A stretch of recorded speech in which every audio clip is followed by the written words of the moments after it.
So hi everyone, we are here at the business area right now with Martine Saunders. Hi Martine. Hello. Do you want to real quick introduce yourself, who you are, what you do maybe? Okay, hello, I'm Martine. I've worked in the video games industry for about 25 years now at various publishers, and now I work at Fan Census, and we are a research and data company. So I do a lot of market research, consumer research, we track data around the globe, and we give all that information to publishers, big and small, and developers too.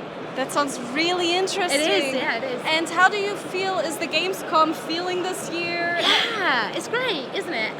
There's always a bit of a party vibe around Gamescom, and even though, you know, the industry has been it's been a bit tough in the last couple of years, I think everyone just puts that aside for Gamescom, and everyone's just always sort of happy and positive, and like a friendly bubble, you could say, like a yeah. family kind of vibe, maybe. So you have had some one-on-ones earlier here, and I wanted to ask, what is like your takeaway from them, and like what is so valuable about them for you specifically? I think it's really encouraging to see that there's still so many new people wanting to break into the industry. A couple of the people I spoke to are fresh out of university, and they're really keen to get involved, and they've got great ideas. So yeah, it's really nice to just see that, you know, there's still so much enthusiasm for the games industry, and there's still so much creativity. That's really nice. Like, I think it's like also just important to give like the next generation a few tips to maybe avoid some mistakes, you could say. Yeah, definitely. I think, you know, if you've got information and you've got experience, you should pass it on, definitely. How can small teams use like strategic tools to like better their like analytics and like general numbers without having to like use huge programs and pay a lot of like fees, maybe, for example? Like, how can they use strategic analytics to actually better maybe their numbers? There is some resources out there for free. So they, you know, it does take a little bit of time and work to find those. Steam is quite good at giving away some of its data. And then I think certainly from an early point in a game, in terms of paying for research, sort of consumer and audience research is probably where you want to start. But you only need to start small. There are plenty of smaller services out there that do research and reports specifically for small indies and target small indies. So even with a small budget, you know, there are definitely services out there that they can tap into. Would you like say also reaching out maybe to the players itself, like as a company themselves, would be maybe a good way to analyze and like find out what the players want specifically? Yeah, it's good to start a community, definitely. Get on social media, you know, get on Reddit, get on Discord. There's definitely, you know, willing gamers out there that are really happy to speak to indie developers. You know, they want to be a part of it. So build a community, which is fairly simple to do. You know, there's so many social platforms out there that it's easy to start a bit of a community. Can you maybe give an example of how like data significantly like changes the direction of success of a game or a company in general?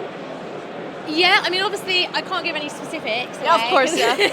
Because, you know, I'm under NDAs and things, but there was definitely a really good concept actually a few years ago. I worked on doing market opportunity research for a concept, an early concept.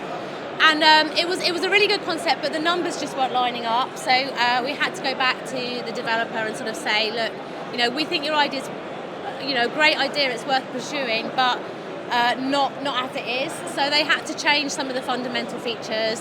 They added some extra gameplay elements that they hadn't considered. So it's still in development, it's not released yet, but they do have a release date now. So yeah, you know, it can be really important to get, you know, to get some research early on when you're still able to make some big changes. So it's just important in general to start off with a lot of research, you could say, and a lot of like early on analytics maybe. Yeah, I mean, it's different depending on where you are in development. There's kind of different analytics that's needed. Early on, it's really good to have a look at kind of the feature set that you've got and the kind of gameplay mechanics that you've got, and do a little bit of consumer research around those, and also research around sort of other similar kind of games. Okay, so I have a question that's a little bit different to the questions I asked you until now. So what are publishers like looking for when somebody is like pitching their game, for example? What numbers maybe are important to them, or like what is important maybe to tell them in the beginning of a pitch or something? It does vary a little bit. Some, not all publishers are the same. Of course. Some publishers are very transparent with exactly what they want and need, and then others not so. I think as long as you can kind of back up the main pillars of your pitch with data. So, for example, if you should really have kind of projected forecasts in there. Where have you got them from? Why? Where has that figure come from? Pricing as well is also a big discussion quite a lot of the time. What pricing do you want to release at and why? What's the data behind that price range? Mm-hmm. And again, also on the audience side of things, who are your target audience and how do you reach that target audience? Audiences are different, casual gamers are not necessarily going to be on Discord. So yeah, you do need to have a bit of data to back up the kind of main pillars of your pitch deck. I mean, I think that's the most important thing, like talking about like the whole, like who it's targeting and who it's specified to. I think it's the most important thing as well. So thank you very much. I have one last question for you, if that's okay. So when you started off, what advice did you get that you would give to the next generation? Maybe me, who is a future game dev or designer. What would you tell me is like the best advice you've ever gotten? So I think it really needs to be, you just need to step back sometimes. Creative people in particular, I find, get so close to their project, it's their passion, it's their baby, that sometimes that can blind them a little bit. So you really need to step back, look at your project, whatever it is, look at it from a different angle, from a different perspective, put yourself in somebody else's shoes, even just sleep on it and come back the next day. But I think sometimes you really just need to take a step back.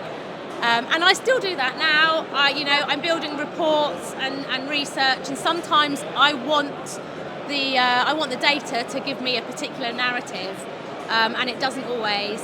You just need to look at it from a different angle sometimes. All right, thank you so much, Martine. It was so nice having you here. Thank you so much for spending time with me. So yeah, thank you.